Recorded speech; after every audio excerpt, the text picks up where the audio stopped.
Welcome to the Locks and Dogs NFL Picks Podcast, Week 3 edition. We've got the NFL locks and a few dogs that you need to hear, and the podcast starts right now. Mark, how you been? I'd like to start off the show by issuing a formal apology. I'd like to apologize to the tens of listeners of this show. The ones of listeners. For giving out the Bears money line as my lock last week. You deserve better. I should do better. The Bears are a terrible team. There's no way around it. It seems like the city of Chicago has given up on Justin Fields and is demanding that the coaching staff be fired. Let it serve as record that I will be fading the Bears the rest of the season. Rest of the season? Yes. Okay. Thank you for your honesty, Mark. I let my homerism get in the way of my gambling, and I apologize. 2 weeks in a row. It happened week 1 also, where it was a homer pick against the Packers. I told you, cheer with your heart, but you bet with your wallet. All right. That being said, we actually had a pretty profitable week last week. Overall, we were about 500, but most of the money line dogs that we had were hitting. For example, I had the Seahawks plus 5.5. I did my moneyline sprinkle. Steelers moneyline we were both big on. Vikings I had plus 7. Didn't do a moneyline sprinkle because they didn't win. Titans moneyline sprinkle. Commanders on the moneyline. Ravens on the money. So there was profit to be had last week. A big dog weekend, I felt. Big time dog weekend. Yeah, my lock last week was the Saints minus the 3. They push. Yeah, we also had 2 pushes. Yeah, the Saints minus the 3 and the Packers plus the 1. I did take them plus 1. Honestly, I should have bet it later in the week because it went to like plus 3 right before kickoff.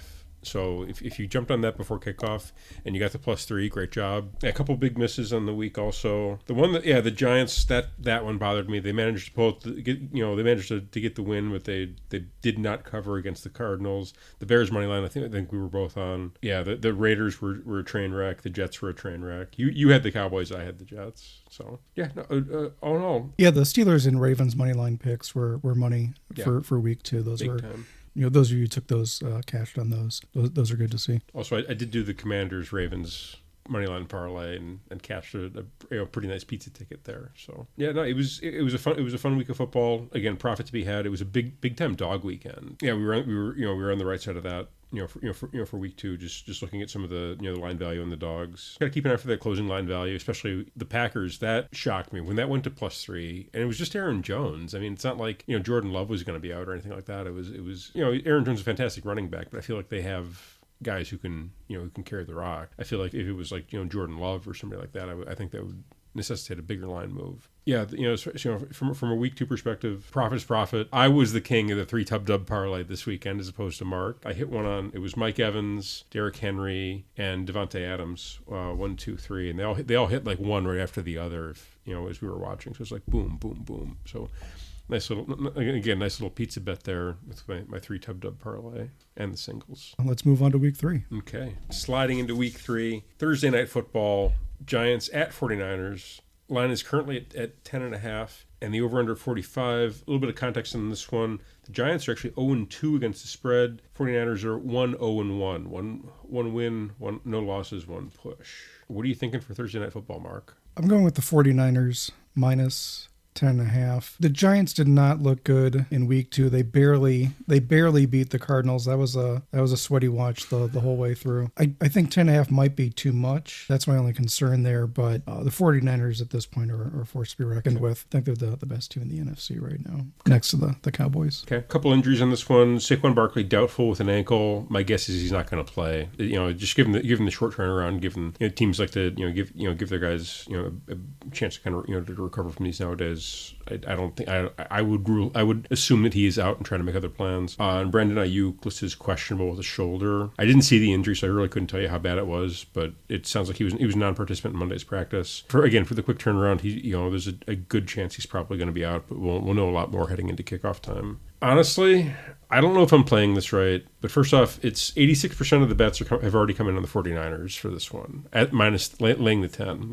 That's why I actually opened at 9.5, and now it's ballooned up to 10.5, so we got an extra point there. I'm going to take the Giants plus the 10.5. I think these Thursday night games tend to be weird. I think the Giants, they were in Arizona, so my guess is that they're probably not going to do like a double cross-country flight. They're probably just going to stay on the West Coast, fly back on Thursday is my guess. I can't confirm that or not, but it would be smart to stay out there and get the body clocks adjusted properly. Also, I think the Giants figured a few things out in the second half of that Cardinals game, which is a weird thing to say. First off, the Cardinals defense is like not bad. They can defend a little bit. They can't, their offense is pretty putrid, but they can defend a little bit. And I just get the sense that the Giants were figuring things out, even before the Saquon injury. I'm taking the Giants in 10.5. I'm going to sprinkle it. I'm not going to, again, it's kind of the same logic as last week with taking the Vikings plus the 7.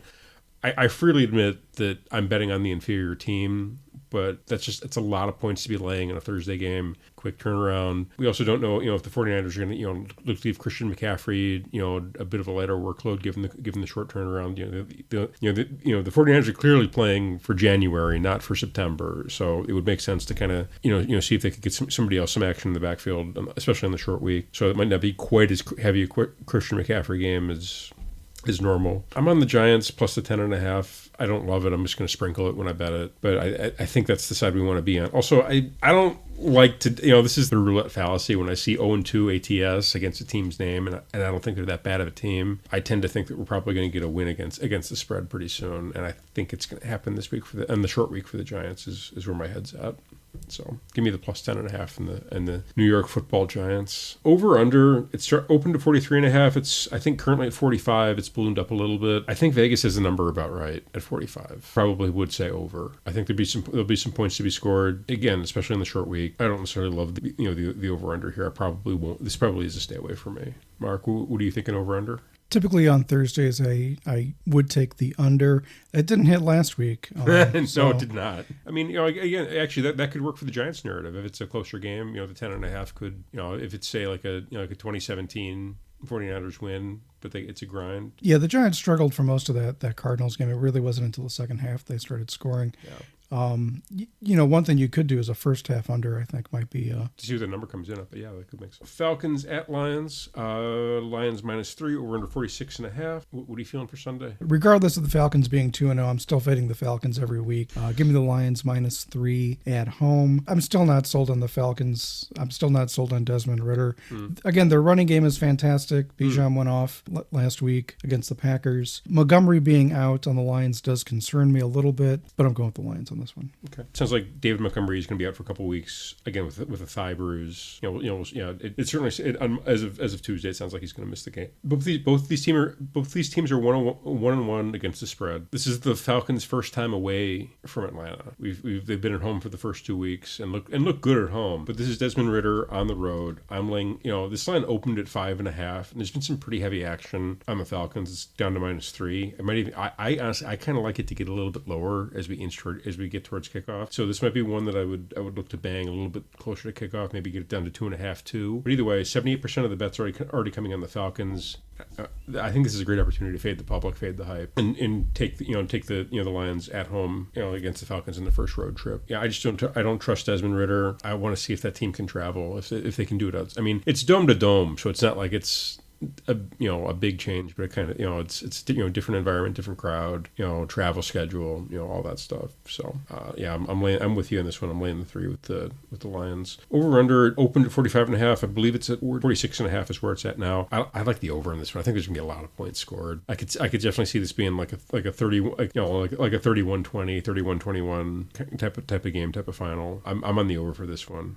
Next up, Colts at Ravens. Ravens -8 over under 44. A big question mark on this one, Mark. Anthony Richardson. Or Gardner Minshew. It's Colts on the road. I want to lay the points, take the Ravens at home. I do think this is going to be a bit of a rock fight between these two teams because they can both play defense. The Colts defense has actually stood up a little bit these past 2 weeks. Ravens defense definitely, stands up a little bit in these past 2 weeks. Over under at 44, especially if it's a Gardner Minshew game, I like the under here. Is there a case for the Colts? I don't think so. I mean, the big question is who's starting at quarterback. I think either way you take the Ravens -8. I think you do, yeah. The under sounds good there as well, especially if Minshew is playing. The only additional thought I really have in this one is that if Anthony Richardson, if he is ruled as able to play, you might see the line shrink a little bit. I think the betting public would like the Colts with Anthony Richardson as opposed to the Colts with Gardner Minshew. I think the 8.5 line is a Gardner Minshew line. So if we do start to hear positive news, like the concussion wasn't that bad, it should be good to go. He's cleared protocols, blah blah blah. I would definitely look to see this line shrink a little bit, maybe get down to like a 6.5, 6, and then jump on the Ravens. So this would be another one that I would monitor. Just keep my advice is just keep your ear close to the ground as far as any news or any update. Bills at Commanders. Commanders. Bills minus 6.5, over under 44.5. Both teams 1-1 against the spread. 92% of the bets already coming in on the Bills. Going with the Bills minus 6.5. Hey, the Bills. I realize the Commanders' defense might be legit this year. They're looking pretty good. Like we said last week, Josh Allen likes to throw interceptions, so it could be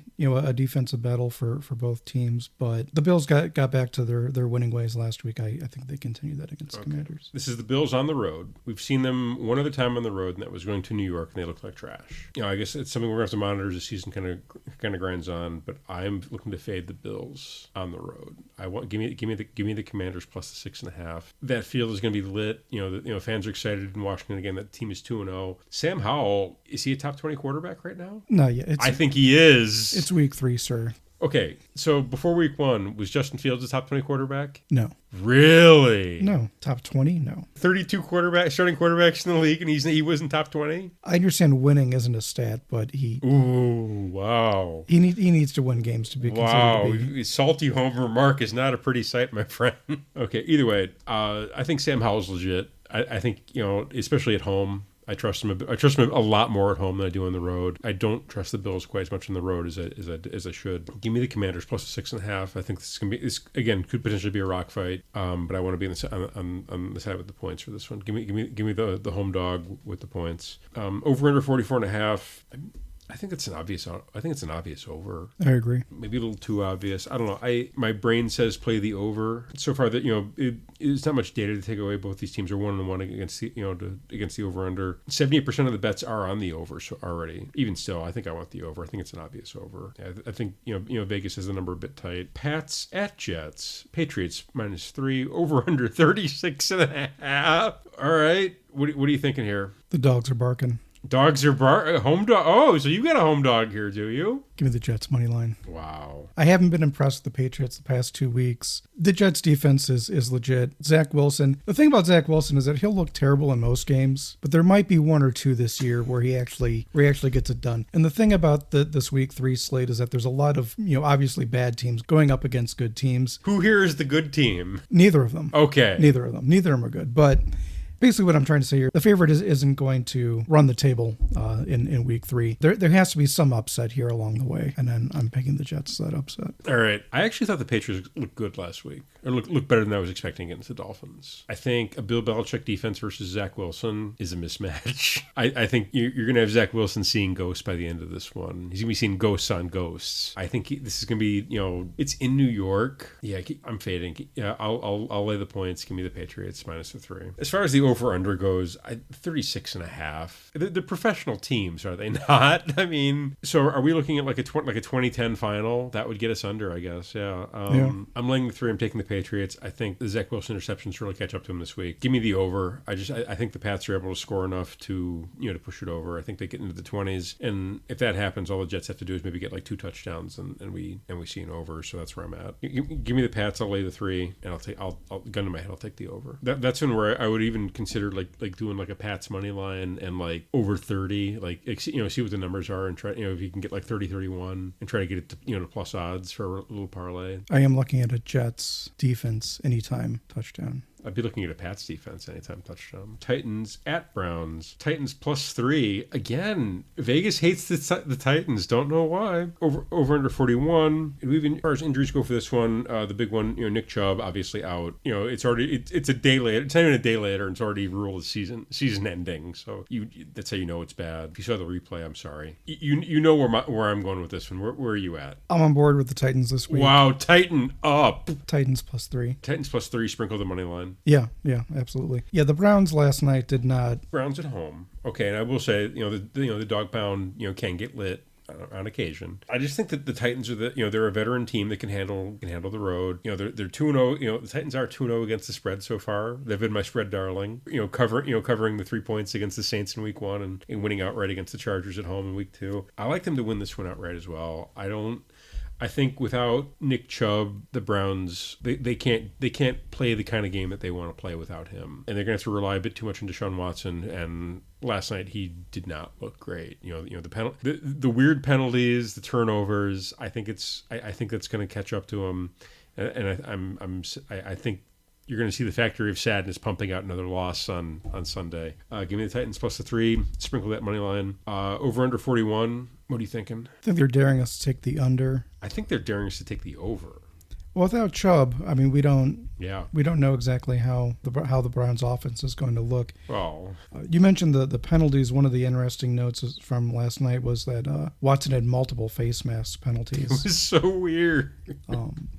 But it speaks to his level of frustration on the field against these defenses. And I think Vrabel's a better head coach here, and I think he gets to Watson. Yeah, that's a good call on the difference in coaching. I agree. Next up, the Poverty Bowl. The 0-2 Chargers at the 0-2 Vikings. It's Chargers -1, over under 54. You're taking the Chargers, aren't you? Chargers -1. What's the case? State the case. First off, are there any injuries you got to worry about with this one? I have Austin Eckler still out. Yeah. So that's one to monitor. What's the case for the Chargers here? This is really a throw your hands up special. These are two 0-2 teams. Thankfully for Captain Kirk, it's not in prime time, so it's not guaranteed to be a defeat. But the Chargers' defense does not look good. Their offense seems to be able to keep up with other teams. All right, fair enough. I think wrong team favored. The Chargers defense couldn't stop the Titans last week. The Titans can barely execute a forward pass. I feel the Vikings are much better at executing the forward pass, and I think the Vikings will be capable of getting an occasional stop against the Chargers. I don't think the Chargers would be able to get stops against the Vikings, at least to the level that they need to. Give me, if the Vikings if they're still plus odds, give me the Vikings. I'll take the +1. I'll take the money line. I don't really care, but I think also they're at home. It's a West Coast to Midwest, which isn't that bad, but it's still a noon kick. Yeah, I'm on the Vikings here. I think that's the right side to be on. As far as bets coming in, 67% of the early bets are on the Vikings already, so we might see some line movement there. So it wouldn't shock me if this one flipped throughout the week. I do think this is kind of the Vegas is kind of throwing their hands up with this line. I want the Vikings. I think they're going to win outright. So that's the side I'm on. As far as the total goes, Chargers are 2-0 to the over. This one actually opened at 50.5 and it's already ballooned up to 53. If you jumped on it early, good job by you. If you didn't, I think I'm okay with going over the 53. I think there's going to be points scored in this one. I mean, I don't think they're going to. I don't think either team is going to hit 40, but I could definitely see the Vikings getting into the 30s, if not higher. Yeah, it really depends on whether or not these defenses show up. I'm kind of leaning towards the under on this. Next up, Broncos at Dolphins. Dolphins -7, over under 48. This line, they're daring you to take the Dolphins. Are you taking the dare? I am taking the dare, the Dolphins -7.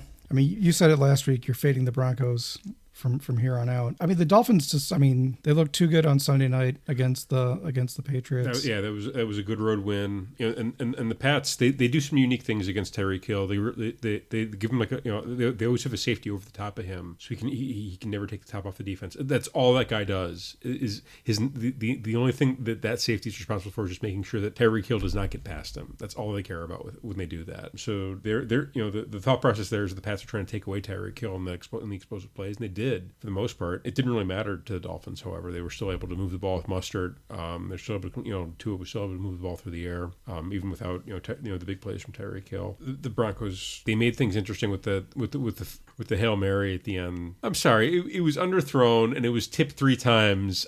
Russ is not back because of that Hail Mary. Russ is not back. It was just one of those, those random bounces in the NFL. I think it was more luck than skill. If anybody says they drew that up, yeah, sure they did. Give me the Dolphins -7. I just think the Broncos are a mess right now, especially with Danger Russ. I just think it's over. I really do. It's hard to throw passes with that giant fork sticking out of his back. Yeah, the Dolphins are just too good. If they're playing another mediocre team, I might lean towards the Broncos, but not against them. So over under 48, I think it's too many points for this one, especially with that Broncos offense. I don't trust them to score more than 17. And the Broncos defense is still good too. I think they can show up. But either way, I think the under is the side we want to be on. Is 54% of the bets on the over. I mean, the lines moved from 45.5 to 48.5 already. I'm still in the over. I still like the 48. Texans at Jaguars. Jaguars -8.5. Over under 44. So far, 74% of the bets have come in on the Jaguars. 54% to the under. Is there any case for the Texans on the road? No, there's really not. Their defense is terrible. I think even worse is they can't block. They can't block anything. Yeah, this is a stat padding game for the Jags. I have a feeling. I think they're going to rack up 4. Honestly, it wouldn't shock me to see the Jags go for 40. I think that's more of a testament to how bad the Texans are as opposed to how good the Jags are. But this is one where I see, we're going to see Goldilocks high-fiving in the sidelines, the locks flowing in the wind. Okay, fine. You can beat up on the on the Texans in September. What are you going to do against the Dolphins in January? So either way, I'm on the Jags. I'll lay the 8.5. I don't see a case for this Texans team. Honestly, this is one I don't even know if I'm really going to bet just because I think the number's a bit big. I definitely like bet. I'm definitely on the over for this one because I think there's a chance the Jags might be able to get over that by themselves. I agree.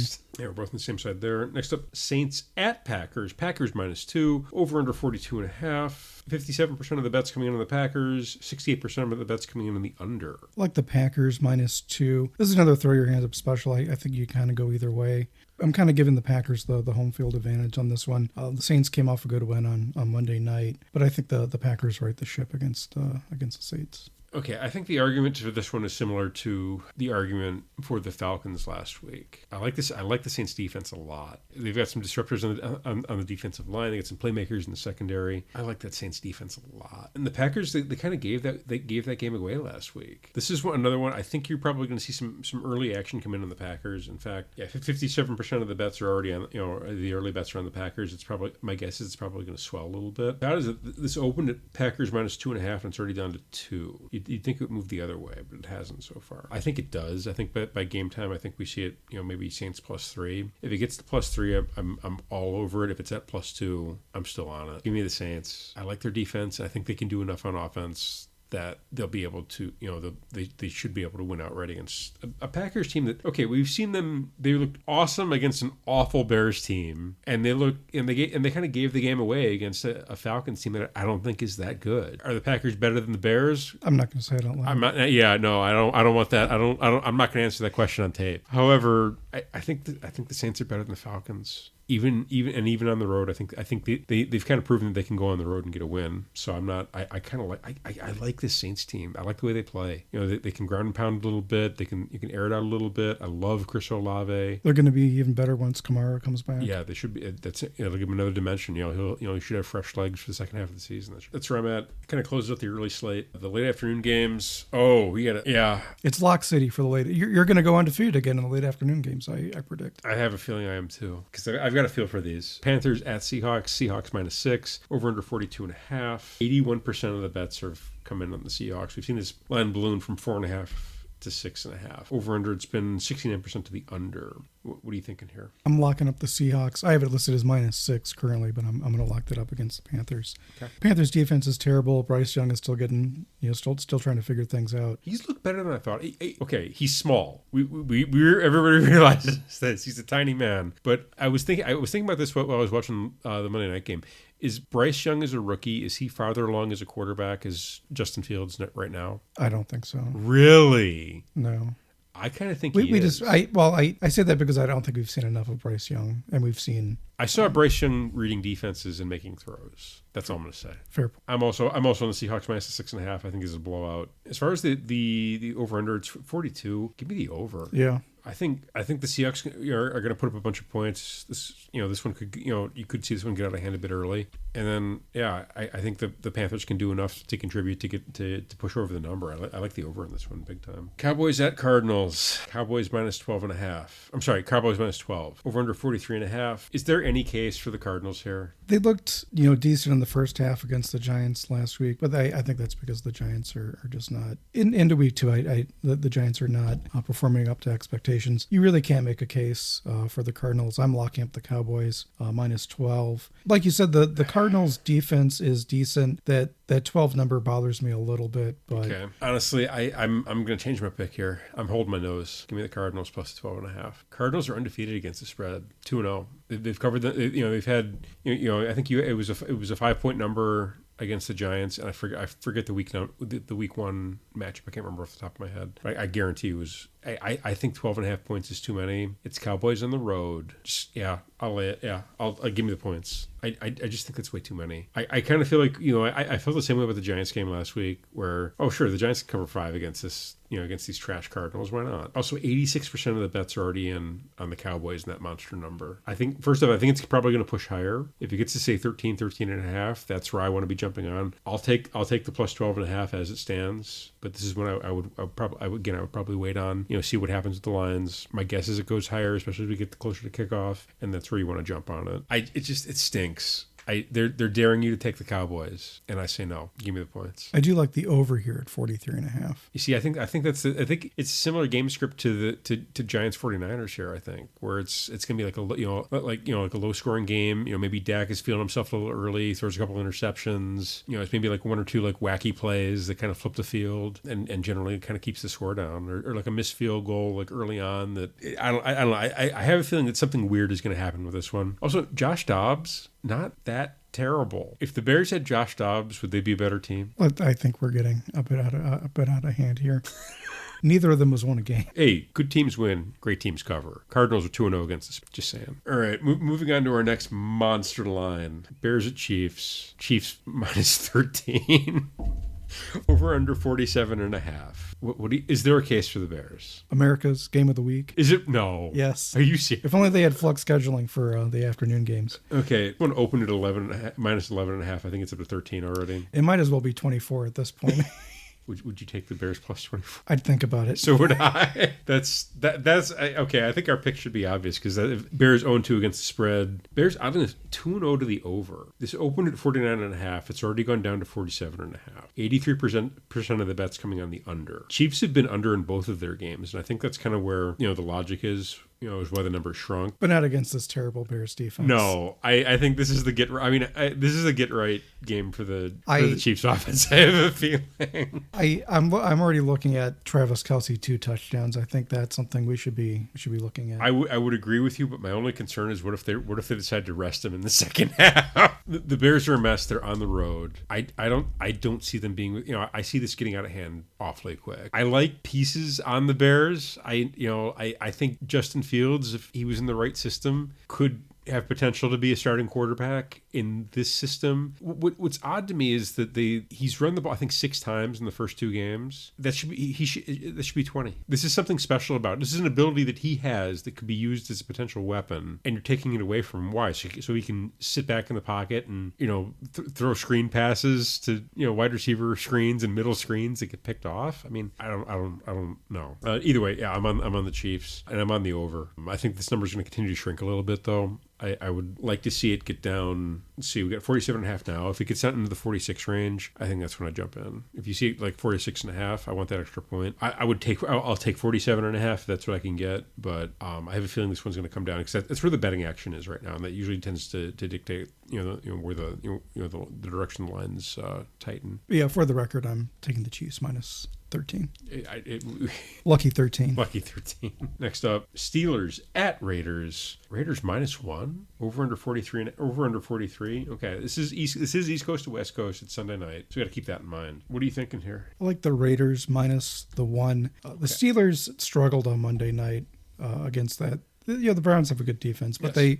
They struggled on Monday night. Kenny Pickett, I was calling for Mitch to come in at halftime. Yeah, give me the Raiders at home. Both these teams 1-1 against the spread. So far, the bets on this are actually surprisingly even. It opened actually Pittsburgh minus 1.5. The line has shrunk after Monday night's win. What does that tell you? I don't think the Steelers are that bad. I think they can move. They can move the ball on offense. I like their ground game. I love Warren. I think Jalen Warren is fantastic, and I think on defense, that defense is phenomenal.